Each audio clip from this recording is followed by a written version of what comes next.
Deserve din ng mga anak natin na maitreat natin sila kahit minsan lang sa isang taon. Pinaglaanan ko talaga ng panahon at pera ang araw na ito dahil syempre sobrang busy ko din sa tindahan at wala din kaming time na makapagbanding ng mga anak ko. Kami ng asawa ko busy sa trabaho, gabi na kong umuwi at sila naman ay busy sa pag-aaral.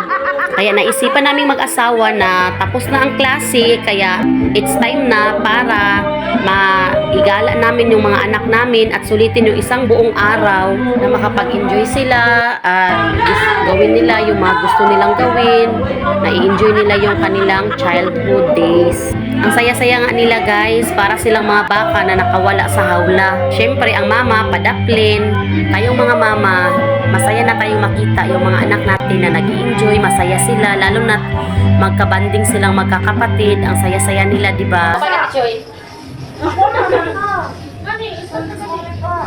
Sabi ko nga sa kanila guys na makita ko lang kayo magkakasundong magkakapatid ay napakasaya ko na talaga.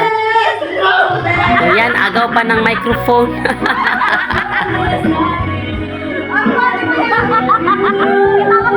Ang saya-saya nilang panuorin guys. Nagkandaluha-luha ako kakatawa sa kanila dito.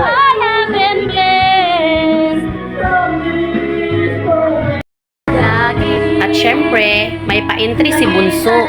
Hindi yan uuwi guys kung hindi nakahawak na microphone. Papasok lang yan siya guys pagkakanta kasi napaka-busy niya sa labas. Sige laro. Labas-pasok lang yung bunso ko dyan guys kasi dun sa labas naglalaro din yan. Papasok lang yan siya pag naubusan na siya ng token kasi maghihingi na naman siya ng pang token niya. At syempre kami ni Milabs dito lang sa tabi, pa-chill-chill lang. Kami lang ang gwardya. Simple lang naman ang kasiyahan namin ni Milabs.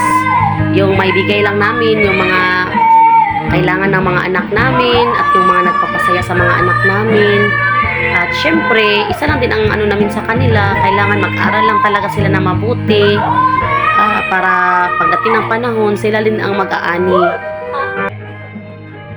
Nagkanda gulo-gulo na ang paligid, pero yung pamangkin ko, bahala kayo dyan, kain lang ako ng kain dito.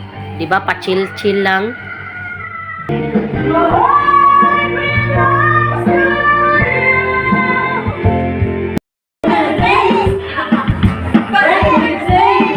Parang walang mga kapaguran guys. Kanina sa labas, kahit ano na lang ang laruin nila guys, kahit yung mga pangbata na mga laro, nilalaro pa rin nila guys. Hinahayaan ko na lang kasi mas mabuti yung ma-enjoy nila yung kanilang childhood days. Huwag natin silang i-pressure, diba? Yung mga anak natin kasi kawawa din sila pag masyado natin silang pinipressure.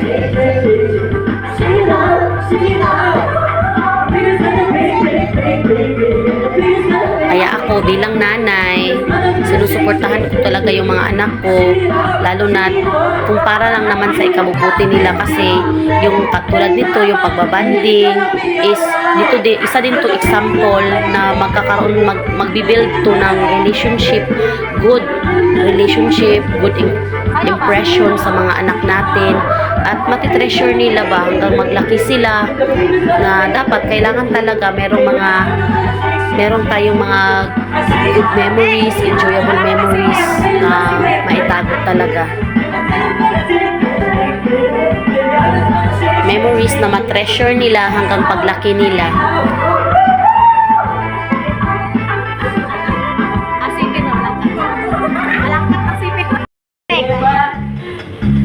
So if you want some, you know what? You better sing along. Alright? Ako'y nasa malari, alas 7 ng gabi. Muli ka ba? May mag-rap-rap pa rin. Hindi ako makakain naman si Mana. Ako lang din niya.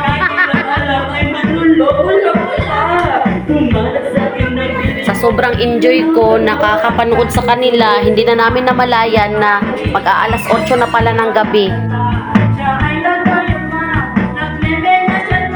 Kaya inaantay na lang naming matapos yung oras namin sa pag-rent at para makauwi na din kami kasi ang pagod na pagod talaga ako dyan guys. Sobrang pagod talaga. Pero sulit din ang pagod dyan guys kasi yung memories ba na matitreasure ng mga anak mo ay hindi matutumbasan yun. Diba? So yan lang guys for today's video. Thanks for watching. Bye bye. Love you all.